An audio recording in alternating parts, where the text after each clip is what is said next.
看完了《奥德赛》，是不是很好奇，坚持真实的诺兰是怎么拍出这些奇幻场景的呢？诺兰在幕后花絮的专访中提到，《奥德赛》不只是一个故事，它同时涵盖了多种类型，所以这部片得要动用到教科书里的每一招，不管是视觉特效、实体特技、真实场景，还是美术搭景等等，而这是从来没有人做过的事。也因此它需要跟全面启动还有星际效应一样，去寻找成功的方程式，把天马行空的点子硬掉在观众能够理解的真实里。而这一次奥德赛则是要把同样的方法运用在希腊神话里。接下来就让我们来看看到底这些奇观是怎么创造出来的吧。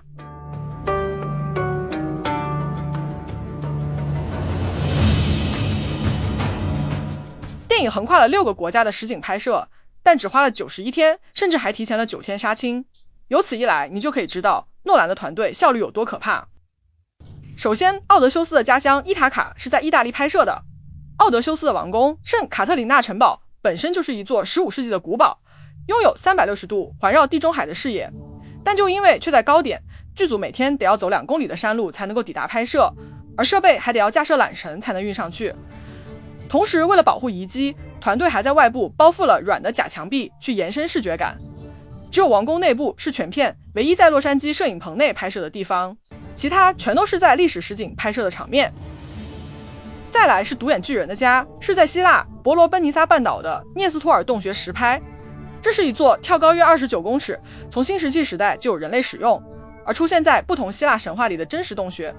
传说中信使神荷米斯就是把阿波罗的圣牛藏在这里的哦。另外，特洛伊古城也是在历史场景拍摄的，将士沦陷的巷战是在摩洛哥的世界遗产艾本哈杜古城，木马登陆的海滩则是佐维拉海滩。不过剧组还是得要搭出一座含有数十座建筑的特洛伊城以及雅典娜的神殿布景，毕竟片中会有不少的失火场景。而说到特洛伊木马，这批的设计跟以前的木马很不一样，它的高度有 10.6 公尺高，快要4吨重，没有轮子，是由泡棉雕刻、安模以及玻璃纤维板制成的。如此坚固的制作，才能让它在拍摄时实际从海滩移进城里，并且立在雅典娜神殿前去当布景。原来诺兰的原始设定是，它是一份假装献给海神却被海浪冲上岸的献礼，是可以由100个人拉动的木马，所以本来就不需要轮子。最后那个长得很抽象的冥界则是在冰岛拍摄的。原来诺兰看中的是黑色沙滩加上永昼的诡异光线，以原始的地平线去呈现地狱的无限绝望感。而冥府的冤魂的确也是找了上百位真的演员在沙滩上奔跑哦。综合以上，还有在苏格兰外海拍的大战，主创团队一共去了6个国家，规模真的是无与伦比。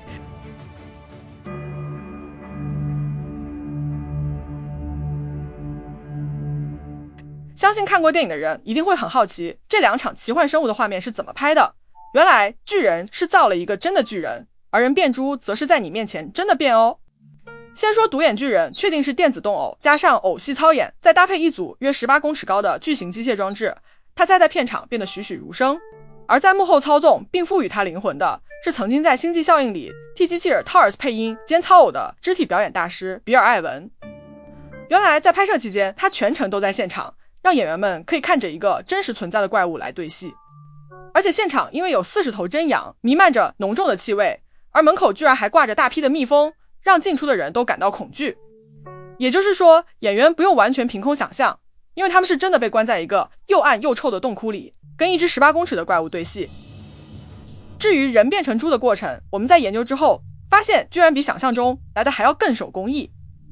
原来诺兰是用特殊化妆、义肢、橡胶比机械装置的组合，所以你会在荧幕上看到女巫瑟西直接用手揉捏出船员的身体，一路把脸、头、手臂拉扯变形成为猪的样子。不少镜头甚至刻意停留在他的手掌折断骨头、拉扯皮肤、把人的头捏成猪头的过程上。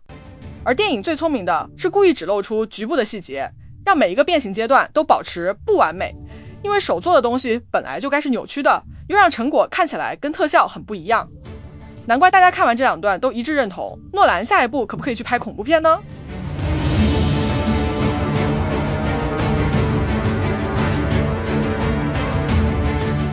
你不用再猜了，片中所有关于海洋的戏码都是真的，只是不同形式的真实而已。以片中的海景戏来说，诺兰是真的把一艘35公尺长的木船开进了真实的海况里，而木船里藏了引擎，但只是用来保持方向。航行靠一半的特技人员加上一半的演员真的下去划。剧组在开拍之前还办了划船营，让全体船员要来学着划这一艘约100公吨的巨船。这如果不小心手滑了，桨是很有可能会撞击胸口，甚至把人整个弹出船外，非常的危险。而且你知道吗？这艘船原来是横渡过大西洋的维京远征船，是由挪威建造并加上改装而成的艾希尼式长船。再来，那个漩涡居然也是真的。麦克戴蒙接受外尔专访时跟小蜘蛛说，剧组当时真的开着船穿越了一条真实的水道，同时旁边有工作人员骑着水上摩托车在船边高速绕圈，在海面上搅出了一个小漩涡。所以我们在荧幕上看到的巨型漩涡，就是以这一团真实水花的物理质感为底，再用 CGI 去放大完成的。而且你知道吗？在同一场的海峡戏里，6头怪把船员从甲板上叼走的瞬间，居然是用绳索滑轮装置真的把特技演员从甲板上拉飞到半空中拍出来的哦，真的是也太拼了吧。至于那只海豚，则是全片最美的一场意外。原来片中的海豚不是被诺兰发通告，而是他们意外入境的。但不得不说，如果是在棚内拍，就不可能真的有海豚来跑龙套了。总结来说，电影不是没有用 CGI， 但会尽量用 CGI 来做画面的收尾或是修补，像是去掉钢丝、修补天空、增加道具的数量等等。所以在诺兰的逻辑里，原则就是特效可以放大真实，但不能取代真实。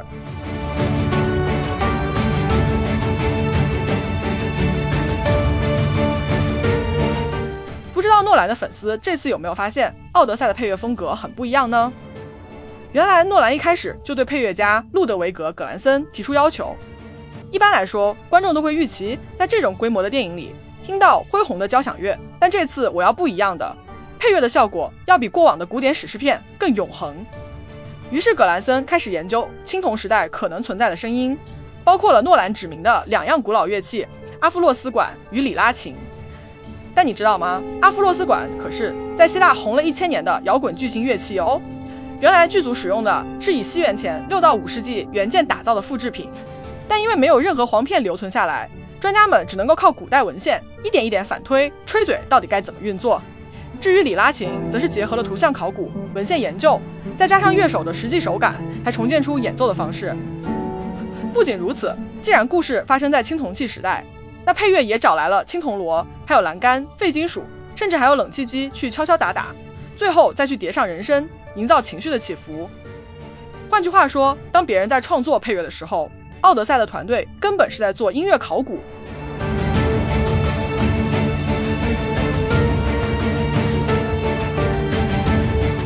奥德赛是影史第一部全片用 IMAX 胶卷拍摄的电影，但为什么要这么大费周章呢？如果要用一句话简单交代，那就是一般的听是看电影， IMAX 则是站进了电影里，也就是诺兰一直在追求的真实体验。最明显的是画面的大小与形状，奥德赛是用接近正方形的满版画幅拍的，所以在 IMAX 影厅里，画面会从你的头顶延伸到脚边，塞满整个视野，让天空变得更高，海变得更深。但是在一般影厅，上下会被裁掉，视野就变小了。由于 IMAX 胶卷的资讯量远超过数位摄影机，浪花里的每一颗水珠，演员胡渣上的眼粒都看得一清二楚。而因为画面更亮了，更立体了，所以可以营造出像是透过一扇巨窗在看真实的世界。不知道是不是因为这样，在船员们被暴风雨团灭的那一场戏里，连续几道的闪光让不少观众说看到眼睛都快瞎了。事实上 IMAX 摄影机过去又大又吵，在以前只能够拍摄动作戏，不能收音。但诺兰还是希望要全片拍摄，就跟 IMAX 合作设计出了一款隔音罩，让这一次终于能够拍摄文戏。不仅如此，因为机器太大了，他还设计出了一种镜子，让演员对戏的时候视线能够尽量靠近镜头的位置，但又能够跟对戏的演员情感交流。